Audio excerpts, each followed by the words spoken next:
Olá, eu sou a Luana Martins, psicóloga da Rede Municipal de Ensino de Pradópolis. Atuo numa escola de educação especial e numa escola de educação infantil integral. Neste vídeo eu trago algumas informações e posicionamentos a respeito do novo decreto assinado no dia 30 de setembro de 2020 pelo governo federal. Procuro situar esse decreto na educação infantil e numa perspectiva inclusiva, abordando brevemente o tema do desenvolvimento infantil e da deficiência e deficiência intelectual. Nova política de educação especial propõe separação de alunos. Crianças passarão a estudar em escolas e salas especiais. Especialistas e professores debatem que o decreto representa um retrocesso para a inclusão. Essa notícia eu retirei do Correio Brasiliense e foi postada no dia 2 de outubro. Esse novo decreto, assinado pelo presidente Jair Bolsonaro no dia 30 de setembro e publicado no Diário Oficial no dia 1º de outubro, torna pública a chamada Política Nacional de Educação Especial. O objetivo dessa PNEE é flexibilizar os sistemas de ensino, oferecendo alternativas como classes ou escolas comum inclusivas, classes e escolas especiais, classes e escolas bilíngues de surdos, segundo as demandas específicas dos alunos. E nesse sentido, fica a critério dos pais a escolha por qual instituição pretendem matricular seus filhos. Para muitos especialistas que atuam na área e estudam a questão da educação inclusiva, além de entidades representativas, esse decreto representa um atraso de mais de 30 anos na luta da educação inclusiva. Esse decreto é inconstitucional no que se refere à garantia da inclusão. Ele tira a obrigação da escola ser inclusiva, colocando a família para escolher onde quer que o seu filho estude. Segundo especialistas, o processo educativo é melhor no contexto de interação entre os colegas, e isso inclui também a educação inclusiva. A interação entre crianças com deficiência e as demais auxilia no processo de aprendizagem. Além disso, não se afasta as crianças uma das outras, e sim cria-se condições para a inclusão. O aluno portador de deficiência pode até estar em um espaço que não o favoreça, mas não se pode retirá-lo desse espaço. O que eles dizem é que nós precisamos reajustar o espaço para que haja uma efetiva inclusão desse aluno. Então, nós consideramos a nossa formação enquanto ser humano através do convívio social, da convivência diária, e nesse sentido a escola tem um papel fundamental para isso. Assim, a convivência entre diferentes possibilita o desenvolvimento de pessoas melhores, tanto emocionalmente, no aspecto de sua vida pessoal, quanto profissional. Ressalta-se ainda a importância da mediação social na convivência entre professor, colegas e escola, com esse aluno com deficiência, para que ele tenha referências nos ambientes os quais frequenta. E o que poderia ser feito, então?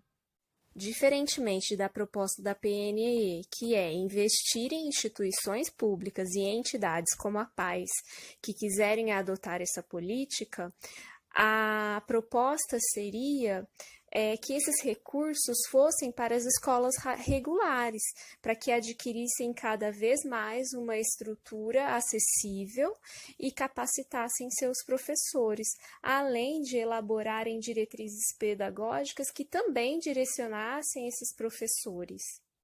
Concluindo dessa matéria, consideramos que todos têm direito de viver de forma plural, de conviver e aprender com a diferença, e para isso o governo precisaria investir nos processos de inclusão e não dar um passo atrás, causando novamente segregação.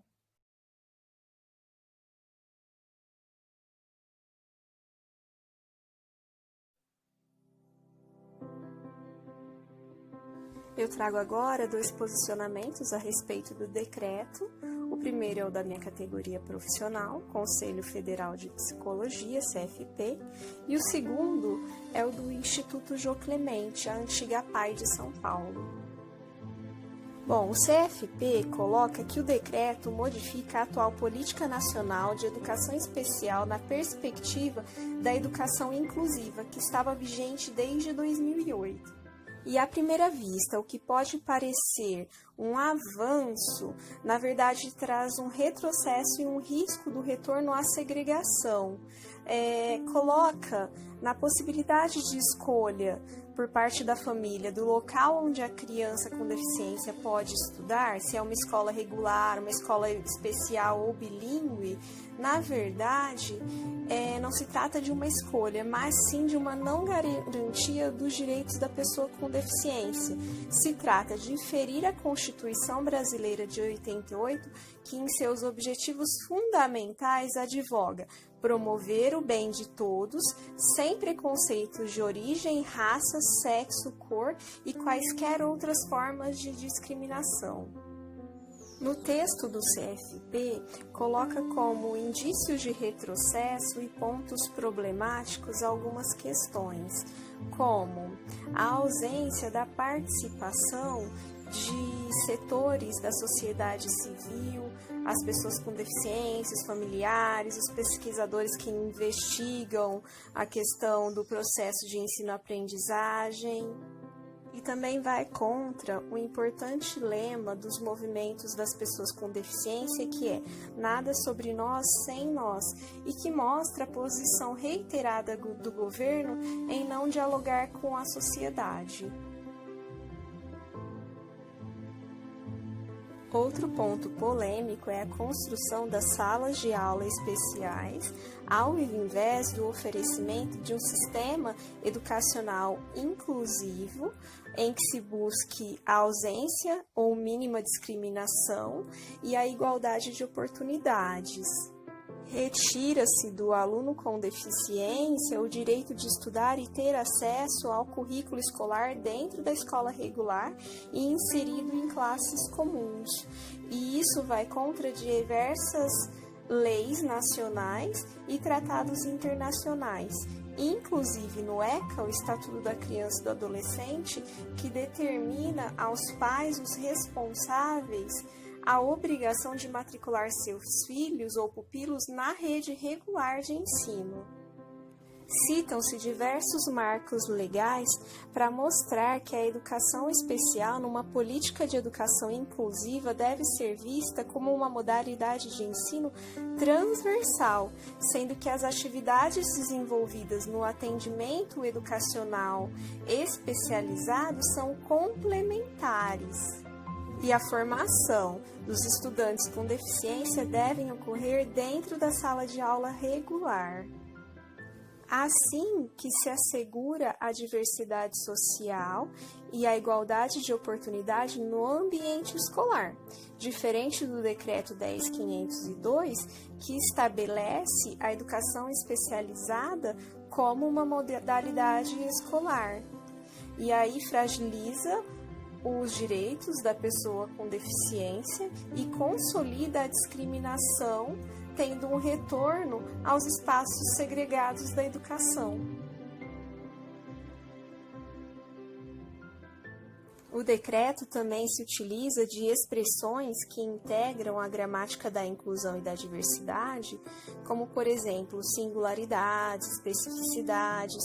Por quê? Para dar um ar de legitimidade e inovação ao texto, quando na verdade ele está desarticulado de reflexões críticas e históricas a respeito da construção de práticas realmente inclusivas.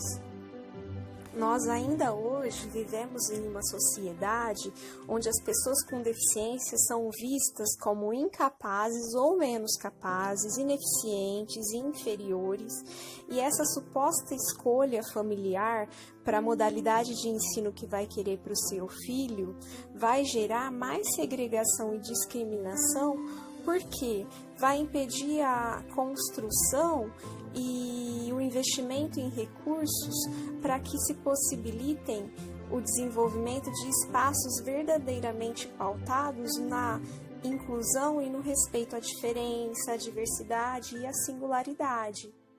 E aí eu tenho orgulho em assumir para mim a postura do CFP e do nosso Código de Ética Profissional, no qual a gente tem o dever de combater qualquer tipo de violência, de exclusão, opressão, crueldade, numa perspectiva de garantia da dignidade e do bem viver, e também o compromisso com a defesa irrestrita de uma sociedade na qual a diversidade, em todas as suas dimensões, é entendida como expressão de vidas humanas. E que esta deva ser uma postura numa educação que vise a formação de cidadãos e de um mundo mais humano. Aqui é o manifesto do Instituto Jô Clemente, antiga PAI de São Paulo, expressando a sua indignação em relação à PNEE. Eles citam a LDB, em que os educandos com deficiência, transtornos globais do desenvolvimento, altas habilidades ou superdotação, devem ter sua educação escolar oferecida preferencialmente na rede regular de ensino. Citam que o novo decreto contraria toda a luta empreendida pelas pessoas com deficiência, familiares e entidades representativas nos seus esforços para que os estudantes da educação especial não sofressem discriminação e não tivessem seus direitos violados. E acrescentam que estudantes com ou sem deficiência têm ritmos diferentes, como qualquer pessoa em processo de ensino, aprendizagem e desenvolvimento humano. A convivência em coletividade e as vivências a que todos são desafiados no dia a dia possibilitam escolhas distintas e significativas e permite que todos sejam atores nesse processo. E não é pertinente que os alunos público-alvo da educação especial sejam separados e nem privados do convívio com outros alunos, já que é confirmado que se aprende em coletividade.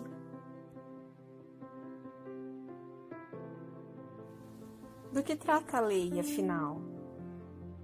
Se pensarmos a oferta de salas especiais em escolas regulares, ou escolas especiais, ou escolas bilíngues, o que nós estamos fazendo? Nós estamos diferenciando, discriminando, separando e segregando, excluindo. Nós estamos ensinando o respeito às diferenças, o convívio com a alteridade, estamos ensinando práticas de combate ao bullying. Ao contrário, nós mesmos podemos estar estimulando esse tipo de prática, uma vez que nós diferenciamos e separamos, justificando que há necessidade para isso porque o outro é diferente e não porque nós não sabemos como agir diante da alteridade. Além disso, a gente retira a nossa responsabilidade com a inclusão, a gente retira a responsabilidade do investimento do Estado, dos profissionais, do governo, das escolas na inclusão. Nós nivelamos as crianças, os alunos por baixo. Você é incapaz, você tem menos capacidade, então você vai ficar naquela sala que tem outros parecidos e iguais a você, porque ali todos vocês são iguais, incapazes, menos capazes. Como se na sala regular todos fossem iguais. E aí tem a desculpa, né? Ah, mas no intervalo eles convivem, no intervalo eles aprendem a agir e a se comportar uns com os outros, a se respeitar, etc. Em vez de oferecer mais estímulos, nós estamos oferecendo menos estímulos e limitando os estímulos ao desenvolvimento tanto das crianças típicas quanto das crianças com qualquer deficiência. E sobre a escolha dos pais nesse processo?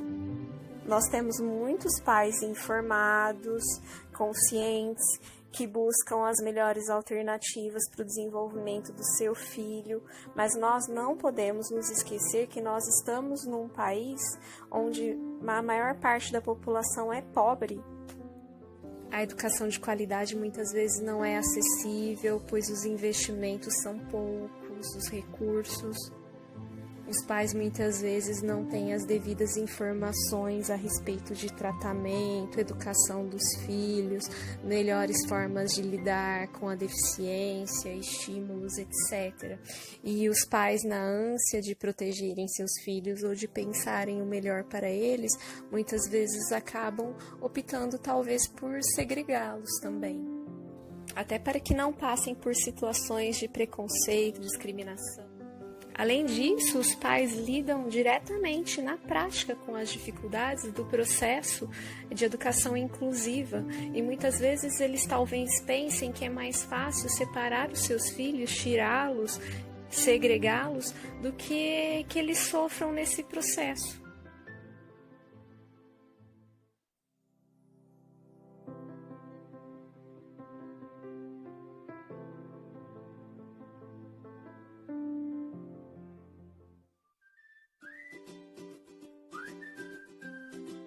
E o que a educação infantil tem a ver com esse decreto? Para falar sobre isso, eu trago aspectos relacionados acerca do desenvolvimento infantil, das deficiências, especificamente a deficiência intelectual, além de questões relacionadas à educação infantil propriamente dita. O desenvolvimento infantil é um processo dinâmico e multidimensional que consiste na construção, aquisição e interação de novas habilidades, que envolvem diferentes domínios, os quais são sensório-motor, cognição, linguagem e socioemocional. E essas habilidades são advindas da remodelação cerebral, conhecida como plasticidade cerebral, que é maior nos primeiros anos de vida, sendo que quaisquer perturbações no ambiente ou no indivíduo impactam substancialmente na aquisição de novas habilidades motoras e cognitivas. O desenvolvimento é dependente da interação entre influências genéticas e experiências pessoais vivenciadas pela criança. Os primeiros 1000 dias de vida da criança é considerado período sensível ou crítico para o crescimento e desenvolvimento infantil. Isto quer dizer que durante o primeiro ano de vida, o ser humano aprende cerca de 50% de tudo que virá a aprender na vida e, no segundo ano, aprende mais 25%. Ou seja, nos 2 primeiros anos de vida, o ser humano aprende 75% de tudo que um dia virá a aprender.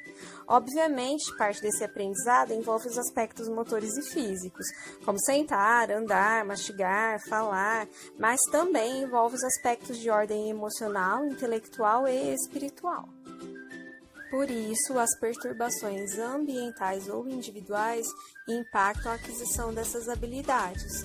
No entanto, a plasticidade cerebral também é maior nos primeiros anos de vida e por isso se faz necessária a intervenção precoce, de modo a propiciar e potencializar o pleno desenvolvimento e a plasticidade cerebral diante de fatores de risco e perturbações para o desenvolvimento.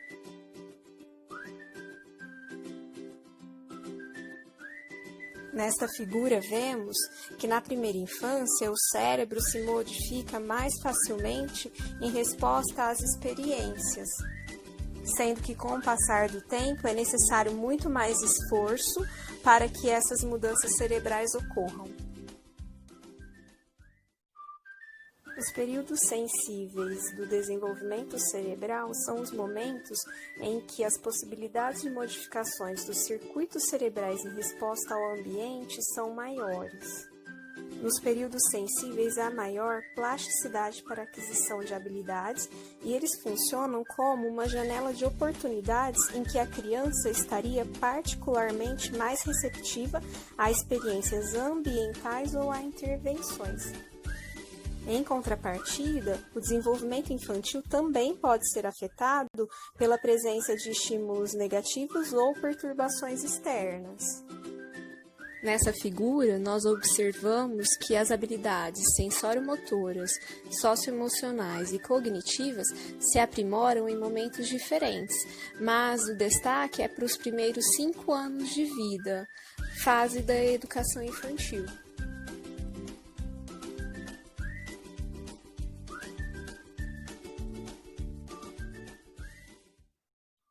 Deficiência, por lei, é considerada toda perda ou anormalidade de uma estrutura ou função psicológica, fisiológica ou anatômica que gere uma incapacidade para o desempenho de atividades dentro do padrão considerado normal para o ser humano. É considerada pessoa deficiente aquela que apresenta deficiência de ordem física, auditiva, visual ou mental. A associação de 2 ou mais dessas deficiências é caracterizada como deficiência múltipla. Desse modo, os autistas, hiperativos, pessoas portadoras de síndromes, sofrimento mental, superdotados, por exemplo, não se enquadram nessa categoria e são denominados pessoas com necessidades especiais, embora seja uma terminologia controversa e alguns digam que as pessoas deficientes com deficiências também são pessoas portadoras de necessidades especiais. Já a definição de deficiência da Convenção da Guatemala, de 99, trata da restrição física, mental ou sensorial, de natureza permanente ou transitória, que limita a capacidade da pessoa nas atividades essenciais da vida, mas traz a questão de que pode ser causada ou agravada pelo ambiente econômico-social. Nesse sentido, nós pensamos mais uma vez aquela questão de que nós vivemos numa sociedade capacitista, que pensa a capacidade das pessoas, e o deficiente é uma pessoa considerada incapaz ou menos capaz, e também em uma sociedade capitalista, que pensa no ideal de um sujeito produtivo. Já em Maia, 2006, ele traz na sua definição de deficiência que o grau de comprometimento não pode ser determinado a priori. E isso é bastante coerente se consideramos que a deficiência é pensada não só do ponto de vista biológico, mas também psicológico e social. Deficiência intelectual é um transtorno neurológico comum na infância e adolescência. Sua etiologia depende de inúmeros fatores, tanto ambientais quanto genéticos, que não são necessariamente hereditários. Tem fatores desde pré-natais, perinatais e pós-natais, e até casos de origem genética, citando, por exemplo, síndromes. É possível a associação a outros diagnósticos, havendo comorbidades, não há um tratamento específico, orienta-se uma assistência geral multiprofissional, sendo o pediatra o responsável pelos encaminhamentos para as outras especialidades, de acordo com o quadro clínico. A inteligência pode ser considerada uma habilidade mental geral, que inclui raciocínio, planejamento, resolução de problemas, pensamento abstrato, compreensão de ideias complexas, aprendizagem rápida e a partir de experiências. A primeira vez que o termo QI, quociente intelectual, surgiu foi nas pesquisas de Binet e Simon, a partir de dados que relacionavam idade cronológica com idade mental. De acordo com o CID-10, que é a Classificação Internacional das Doenças, a pontuação do QI é o aspecto mais importante para a classificação do retardo mental. No entanto, há inúmeras críticas ao esquema de normatização e avaliação da inteligência, e mesmo assim, esses critérios são os utilizados pela Organização Mundial da Saúde, a OMS, para classificar o retardo mental. Eles classificam através do QI o retardo mental em leve, moderado, grave e profundo. Já no DSM-5, que é mais recente, é o Manual Diagnóstico e Estatístico dos Transtornos Mentais, também internacional, o retardo mental, como é citado no CID-10, é substituído por deficiência intelectual. O QI já não é a característica central do diagnóstico. O diagnóstico é baseado no nível das funções adaptativas nos 3 domínios: social, conceitual e habilidades práticas. A deficiência intelectual é condição clínica caracterizada por limitações evidentes no funcionamento intelectual e em pelo menos 2 aspectos do comportamento adaptativo presentes antes dos 18 anos de idade. Ou seja, a deficiência intelectual tem início no período de desenvolvimento. Os déficits nas funções intelectuais são confirmados pela avaliação clínica e testes de inteligência realizados a partir dos 5 anos de idade. Nisso nós pensamos nas nossas crianças da educação infantil. E o termo utilizado nessa idade é atraso no desenvolvimento neuropsicomotor. Já os déficits adaptativos limitam o funcionamento de uma ou mais atividades diárias, como, por exemplo, a comunicação, o aspecto social, e tem repercussões nos ambientes diversos, em casa, escola. São classificados em 4 níveis também: leve, moderado, grave e profundo, embora baseados no comprometimento dos 3 domínios do comportamento adaptativo. A educação das crianças com deficiência deve se valer de programas pedagógicos relevantes às necessidades da criança e adaptado às suas habilidades individuais. As crianças devem ter uma rotina saudável, com atividades as mais variadas possíveis. Geralmente elas não têm dificuldades no convívio com crianças de desenvolvimento típico, muito pelo contrário, como nós já citamos, é muito importante o convívio tanto para as crianças com deficiência como para as de desenvolvimento típico. O esporte deve ser estimulado, pois ajuda na perda de peso, desenvolvimento da coordenação motora, que muitas vezes é necessário, capacidade cardiovascular, melhora da autoestima. E nesse sentido, as atividades sociais também são muito importantes. Para finalizar, salienta-se a importância do diagnóstico e da intervenção precoce, buscando-se o maior potencial de desenvolvimento da criança com deficiência e aproveitando-se as janelas de oportunidade. Lactantes não apresentam características físicas específicas, mas se pode observar um atraso no desenvolvimento neuropsicomotor e dismorfismos, no caso de síndromes e demais patologias como macrocefalia, paralisia cerebral, autismo, bebês hipo ou hipertônicos. A deficiência intelectual grave ou profunda geralmente é identificada por volta dos 3 anos de idade, tem a necessidade de atenção precoce, tem comprometimento clínico, alterações dismórficas, distúrbios psiquiátricos, comportamentais e um atraso cognitivo global. Já a DI leve tem um diagnóstico mais tardio, geralmente nos primeiros anos escolares, devido à dificuldade em acompanhar as demandas escolares e sociais.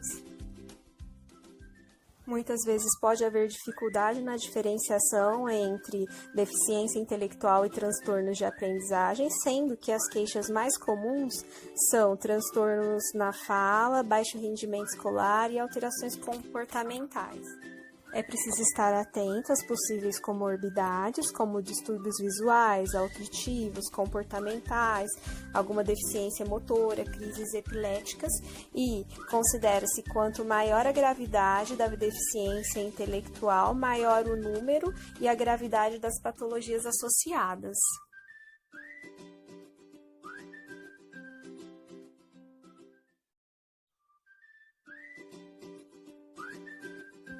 A educação infantil é a primeira etapa da educação básica e é a única que está vinculada a uma idade própria. Atende as crianças de 0 a 3 anos na creche e de 4 a 5 anos na pré-escola.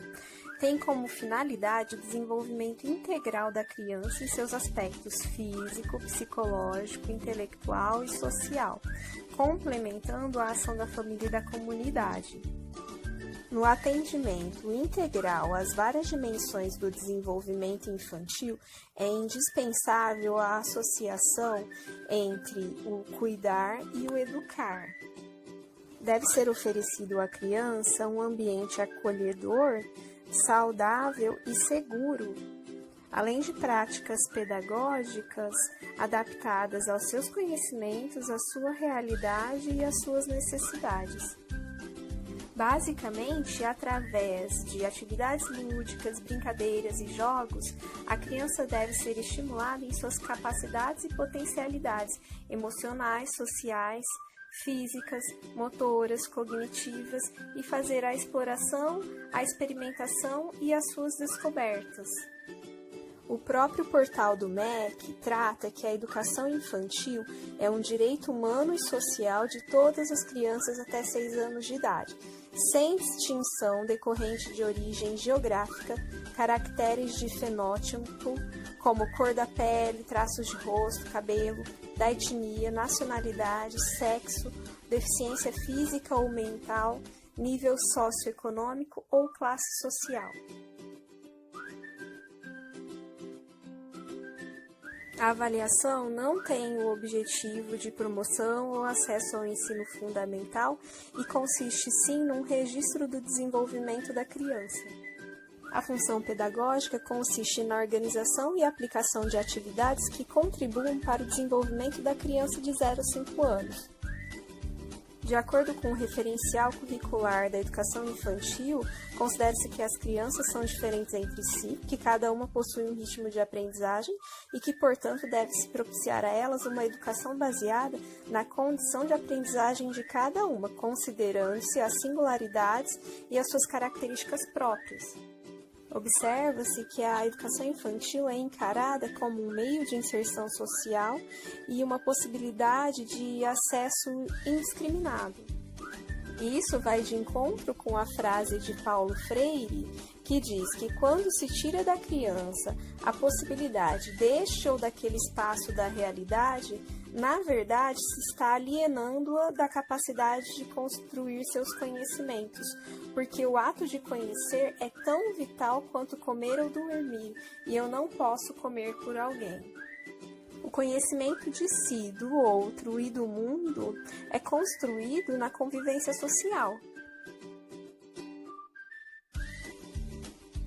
Basicamente, os objetivos da educação infantil consistem no desenvolvimento de uma imagem positiva de si, estimulando as capacidades de ordem física, cognitiva, afetiva e contribuindo na construção da identidade da criança, estimulando a crescente autonomia, desenvolver socialização no ambiente acolhedor, favorecer convívio social e respeito às normas, reconhecer a autoridade dos adultos, favorecer o desenvolvimento de diferentes linguagens, tais como a escrita, leitura, música, artes, jogos corporais, permitir que a criança pense, compartilhe informações, tenha uma postura de investigação e curiosidade com as pessoas e com o mundo à sua volta, estimular a construção da linguagem oral, considerar o brincar como um recurso de aprendizagem, e estimular o desenvolvimento e aprimoramento da motricidade e capacidade de realizar movimentos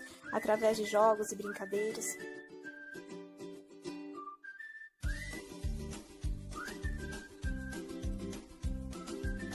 Com base no exposto até agora, eu levanto algumas questões para reflexão acerca do desenvolvimento e educação infantil versus ou mais a inclusão.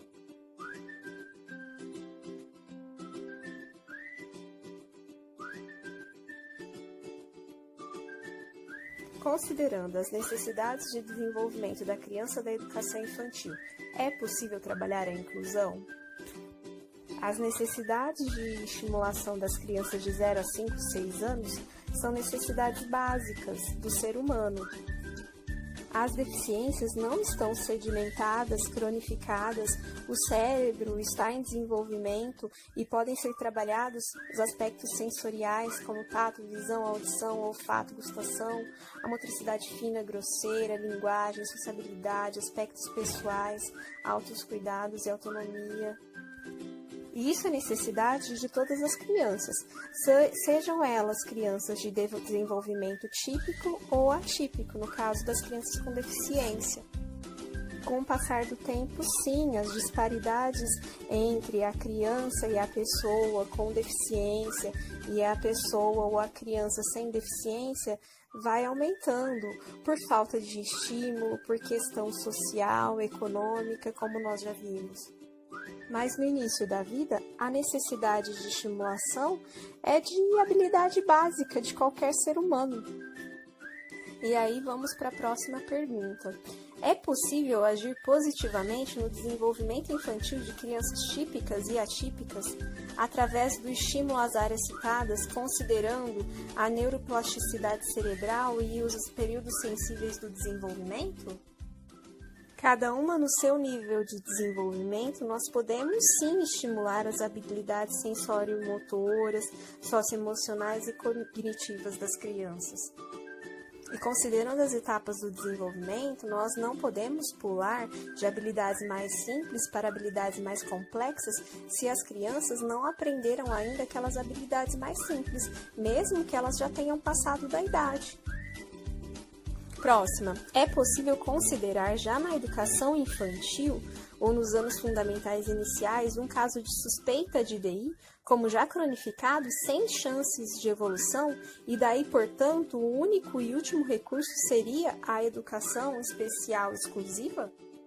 E aí, como já dito, de acordo com os estudos da neurociências e as questões de plasticidade cerebral, períodos sensíveis do desenvolvimento, isso é bastante complicado, né? Considerar como já cronificado um quadro de deficiência mental e a gente já pré-definir qual vai ser o avanço da criança. Até onde ela pode chegar para definir que o último recurso disponível será a educação especial exclusiva porque os demais não obtiveram sucesso algum. É bastante complicado isso, né? A DI pode ser considerada apenas em seu aspecto cognitivo-intelectual, estritamente acadêmico, excluindo-se as habilidades afetivos sociais, de comunicação, autonomia e, portanto, justificando-se uma educação especial exclusiva? Eu não posso, então, considerar que o estímulo, além dos aspectos cognitivo-intelectuais, mas dessas outras habilidades, justifica a inclusão da criança portadora de deficiência? E que a sua capacidade de aprendizagem, de comportamentos adaptativos é favorecido no ambiente inclusivo na educação regular?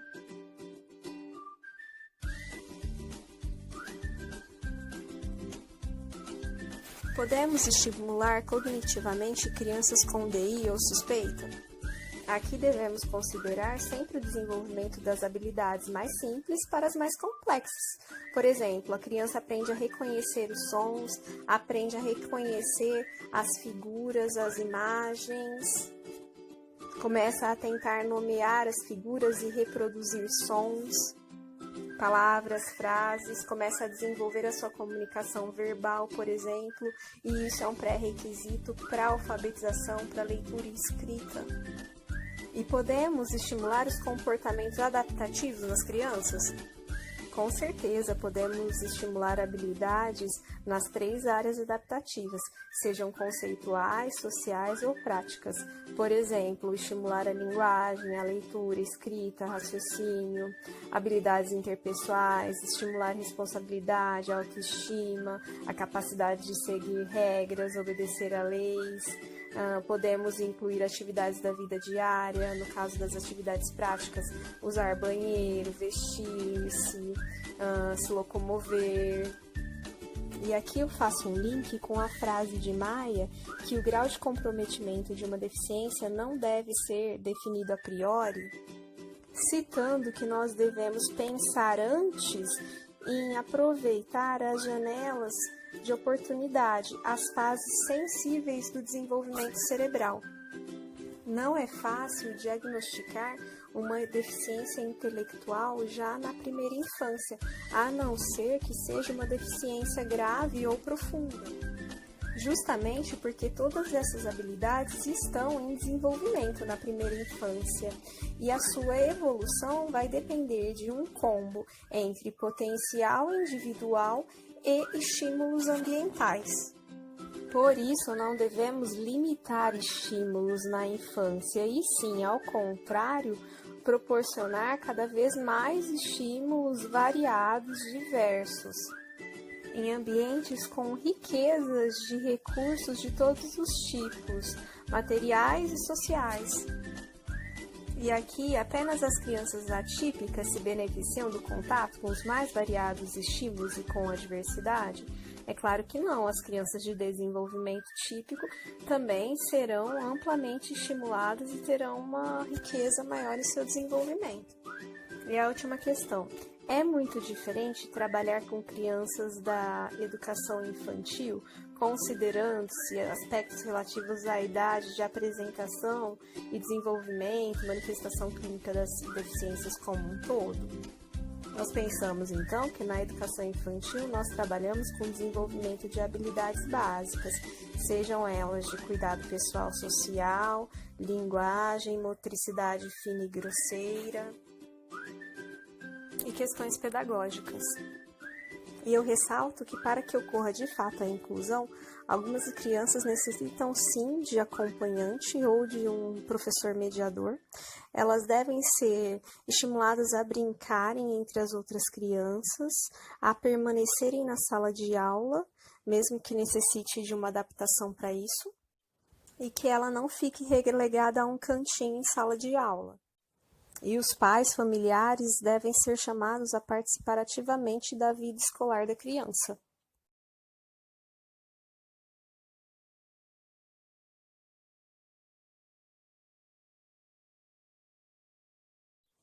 Que quem não canta, dance a voz do outro. Quem não toca, que dance pousado nos acordes de quem toca, porque perfeito, só tudo junto. Só uma das mãos não faz o aplauso, só uma boca jamais fará o beijo. Todos juntos, sim, podem formar uma imensa risada. Oswaldo Montenegro.